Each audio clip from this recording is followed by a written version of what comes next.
Acuse-os do que você faz, chame-os do que você é. É assim mesmo que todos os dias caem as máscaras dos petistas. Nas eleições à presidência, o candidato do PT acusou o presidente Bolsonaro de promover fake news. Meu adversário, Jair Bolsonaro, deputado há 28 anos, está patrocinando mensagens pelo WhatsApp mentirosas.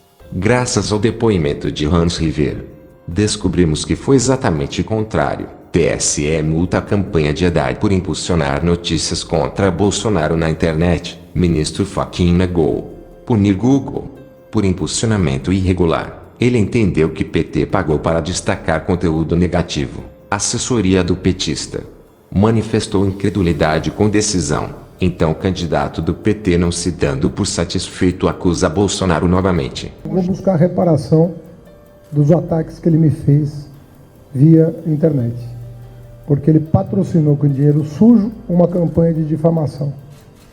E isso não tem prazo para acabar.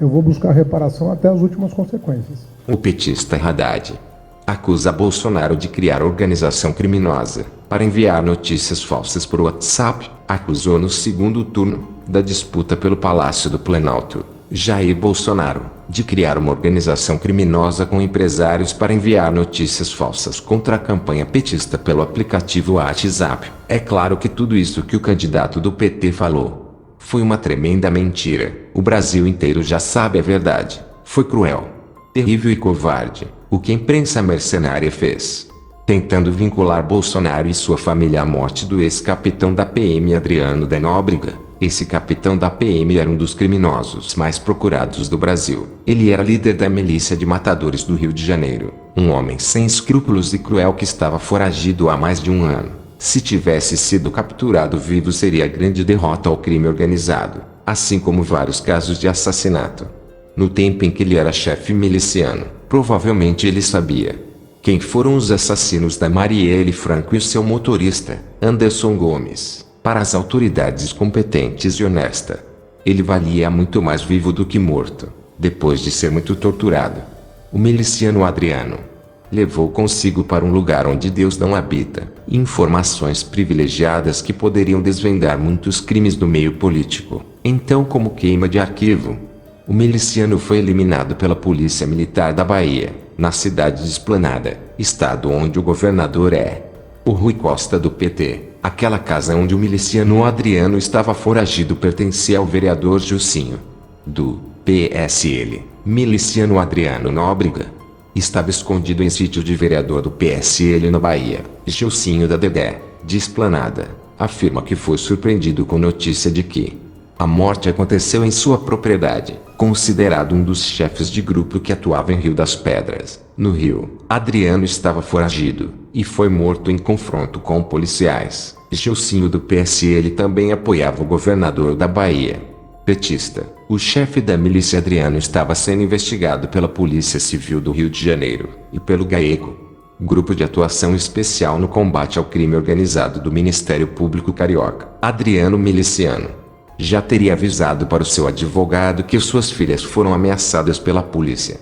Acredita-se que por este motivo ele não se entregou à polícia, achando que a própria polícia iria executá-lo. O miliciano Adriano sabia muito de todos os esquemas de alguns policiais corruptos do Rio de Janeiro. Sabia também de vários esquemas de propinas, envolvendo Sérgio Cabral, vários petistas e até mesmo a turma do atual governador do Rio de Janeiro, Wilson Witzel. O especialista em milícia declarou que as condições que ocorreram a morte do miliciano Adriano são preocupantes e estranhas, indicando que a intenção não era capturar, mas sim executar. O procedimento correto nesse caso era esperar o miliciano se render e se entregar, até porque ele se encontrava em uma área rural, sem segurança e sem resistência, sem possibilidade nenhuma de fuga. Se a Polícia Militar da Bahia, que foram até o local supostamente para matá-lo, tivesse capturado ele vivo, com certeza poderiam negociar com ele uma delação premiada. Mas como o miliciano Adriano sabia muito de muita gente envolvida em ilícitos, provavelmente os militares que foram em sua captura tinham ordens para matá-lo. Essas suposições se dá porque a PM da Bahia deteve 2 jornalistas que tentavam apurar o caso. Outro caso estranho é o porquê que o seu corpo já estava programado para ser cremado o mais rápido possível. Algumas mídias tendenciosas publicaram que Flávio Bolsonaro tinha a intenção de queima de arquivo. Novamente mentiram, pois foi justamente Flávio Bolsonaro que evitou que o corpo do miliciano fosse cremado, pedindo para a justiça não deixar cremar. Em uma postagem nas redes sociais, Flávio Bolsonaro postou um vídeo da autópsia do miliciano Adriano, comprovando que teve 7 costelas quebradas, várias coronhadas na cabeça, queimaduras no peito com ferro quente e em seguida foi morto com 2 tiros a queima-roupa. Porém, com todas as imagens circulando nas redes sociais, Secretaria de Segurança Pública da Bahia ainda insiste em desmentir o Flávio Bolsonaro. Por que será que a polícia da Bahia, do governador Rui Costa, agiu desta forma, tentando impedir a apuração do caso, depois de ter executado o miliciano, quando sabia que Adriano era um arquivo ambulante? Se a polícia da Bahia não tivesse feito isso, muitos assassinatos teriam sido esclarecidos. Assim sendo, todas as intenções de ligar Jair Bolsonaro à morte do chefe da milícia Adriano foi desvendado, foi desmascarado, caiu por terra. E até mesmo a tentativa da mídia corrupta de ligá-lo à morte de Marielle. E mais uma vez, o que se tira de tudo isso são as fortes ligações do PT. Em mais um caso de queima de arquivo, investigue, informe-se para ter certeza que nessa próxima eleição você estará votando em um candidato ficha limpa.